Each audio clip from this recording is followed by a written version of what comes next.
Welcome to Samba Samba. Enjoy the video. In this video, I will explain how to make pinto beans using an easy method. First, decide if you want to soak your beans. Soaking overnight in plenty of water is ideal, or you can use a quick soak method. For a quick soak, boil 1 pound of beans in 10 cups of water for 1 minute, then remove from heat and let them rest for 1 hour. This step helps ensure even cooking. After soaking, drain and rinse your beans well. Transfer the rinsed beans to a large, heavy-bottomed pot. Add enough fresh water to cover the beans by about 2 inches. You can also add some aromatics now, like a quartered onion, a few cloves of garlic, or a bay leaf for extra flavor. Avoid adding salt at this stage.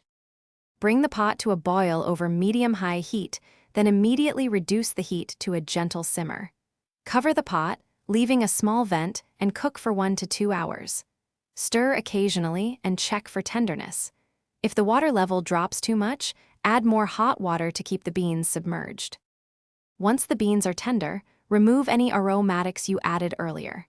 Now is the time to season them generously with salt and pepper to your taste. You can also stir in other spices, like a teaspoon of cumin or a half teaspoon of chili powder, for an extra kick. Serve your delicious pinto beans warm and enjoy. Thanks for watching. Consider subscribing if we helped you.